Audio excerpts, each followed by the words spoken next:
All right, guys, welcome back. This is another edition of the Konga Course presented by yours truly, Chi Odogu. So, what am I going to be talking about in this segment of the Konga Course?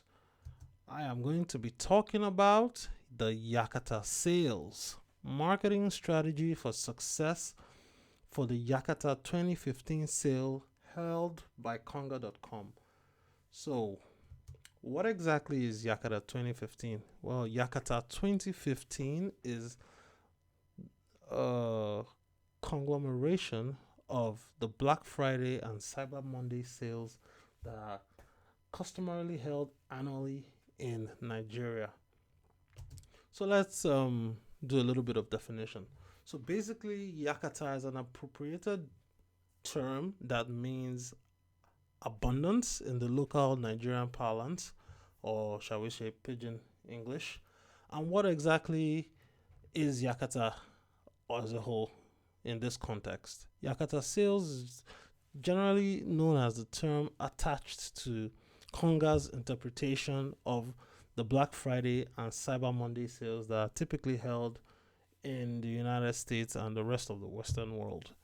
So historically, we know that the two biggest shopping days in the US are Black Friday and Cyber Monday, and these two shopping days kind of like signal the beginning of the Christmas shopping season. So, the incarnation of the Black Friday and Cyber Monday sales started sometime around 2012 2013 in Nigeria, and the rise was as a result of the rapid growth of the two big e-commerce players in Nigeria, Jumia.com and Konga.com.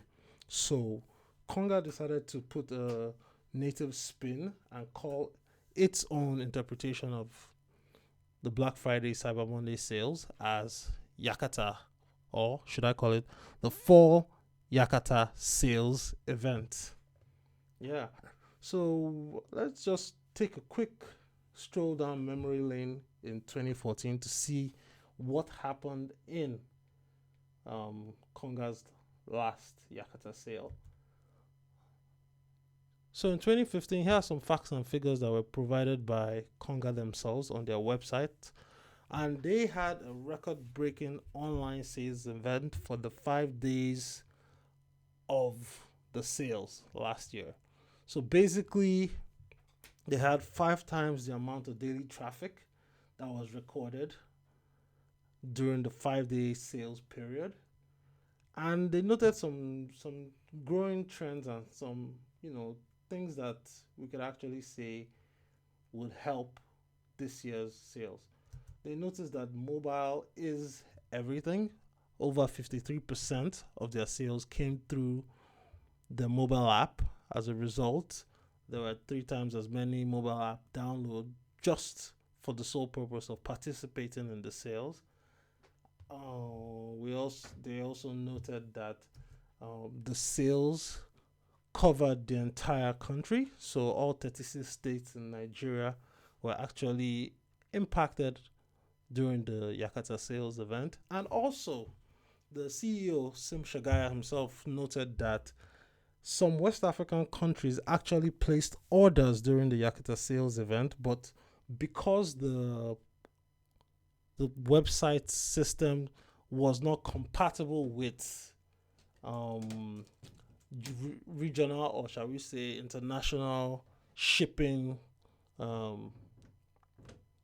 configurations or nomenclature or whatever. Take for example, someone ordered something from, I believe, Togo, as it were. So they put their full address in Togo in the address bar, and then because the drop down box was like, oh, what state are you in Nigeria, blah blah blah, they'd have to put in a dummy state. So some of these orders that you actually see all across Nigeria were actually dummy states that were put in just because the system wouldn't let people check out from international locations like the rest of West Africa. So I think that has been updated and corrected for this year's sales event. Yeah. And the next one is the financials, or actually the sales volume that were recorded in last year's Yakata Sales Event. So in 2014, Konga noted that over $3.5 million was transacted during the 4 to 5 day period of the Yakata Sales Event, and approximately, let's call it 1.2, $1.4 million revenue was generated for Konga merchants in that one day. Oh, in one day of sales. So it's more than likely that Konga merchants must have accounted for over 50% of the $3.5 million that was generated during the 2014 Yakata sales. And they noted that there were a few key categories that were really, really outstanding in terms of performance, like the electronics. So, most merchants that were in the mobile phone, tablet device, and TV space recorded dramatic increase in sales, as well as other categories like fashion, baby kids and toys, and electronics. They also noted that their logistics system performed admirably, although it's not been verified by a third party, but they noted that over 1,400 orders were delivered on the same day with their Konga Express. There was zero downtime, and phone calls increased, and just yeah, it was just a mind blowing event for them. So this year, 2015, promises to be an even more significant sales event compared to 2014, just because there are a few factors that have helped e-commerce growth in the past year.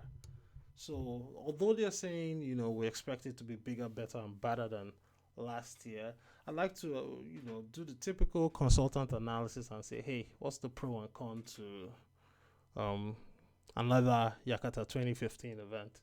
And these are some of the advantages and some of the challenges that may occur in this year's sales event. So, number one, on the pro side, is there are more retailers on the platform. Konga just had their first seller summit sometime in October in Lagos, Nigeria. And from the looks of things, it seems there's quite a bit of increase in the number of merchants on the platform. And Konga also allows their employees to sell on their platform. So, most likely, given the observance of the performances in the past years, there'll be a lot more retailers providing a lot more products on the platform. They've also improved their logistics systems. They've added new logistics service providers to help lighten the load and the burden of current providers, as well as expanded the Konga Express network so that other independent third parties could act as logistics providers for Konga shoppers. Now, the third one is payments has improved. So, Konga recently introduced the Konga Pay, which is typically kind of like an escrow mode of payment where you put your money in there and then you pay for stuff, and until you get the product and are satisfied, Konga pays the seller. So that's a little bit of an extra protection and buffer for you, the buyer, as well as the seller also knows that there won't be having to deal with challenges that come up with cash on delivery issues, like if they send a package out and the buyer is not there to meet the package, and or the buyer decides they don't want the package anymore for any flimsy reason, they will not get their money back. And sometimes these products they send out might not come back the same, so it'll be difficult to restock it and resell it. So it's a protection for both sides of the transaction. And also, Konga has benefit of the prior year's experience, so they know that the system is going to have an increase in the amount of buyers coming on board.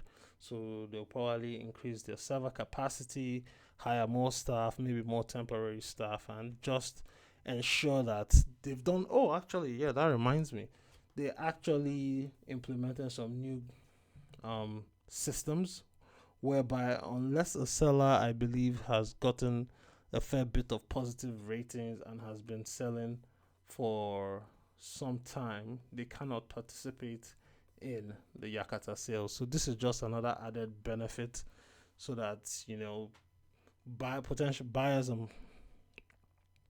users do not run into the problem of seeing something they want to buy, placing an order, and then somebody telling you, "Oh, well, sorry, we don't have this product." So you have to have a bit of a track record and history on the platform before you're allowed to participate in the Yakata sales. And like I said earlier, mobile is everything.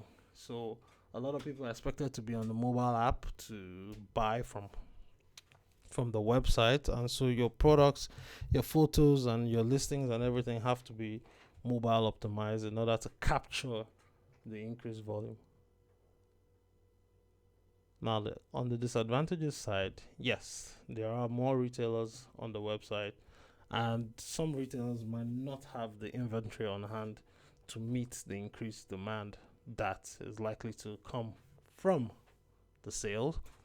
Logistics companies still have a bit of last mile challenges. Many of them still have issues trying to track down where people live, especially in more remote places in Nigeria where they're not particularly well mapped on national maps or any GPS systems. So that might pose a challenge. And also, the economy has experienced a bit of a slowdown this year. We've typically experienced 7% GDP growth in the past few years in Nigeria, but this year I think it's been adjusted down to 1 to 2% growth this year. And with the new government in power, there's been little to no economic activity in terms of contracts and awarding, general business for government contractors. And essentially, since the Nigerian government is the biggest employer and the biggest purchaser in the country, with things being slow on their side, it has a trickle down effect to everyone else in the country. So, yes, disposable income has been affected, and this will pose a bit of a challenge to anyone looking to participate in any sales event in the country. All right, thanks for watching, guys. So, in the next episode, we're going to be talking about some metrics about mobile and why mobile is good for you, and essentially why you need to take advantage of the mobile side of the Yakata sales. And then we'll dive in to the marketing strategies for success. So I just wanted to give you a bit of a flavor and some groundwork so that you understand that, hey, this thing is going to go on in about 20, let's call it 17 days, and you actually need to prepare beforehand so that your products and your store can be ready for the mind-blowing sales event of the year. Thanks for watching. This is Chi out.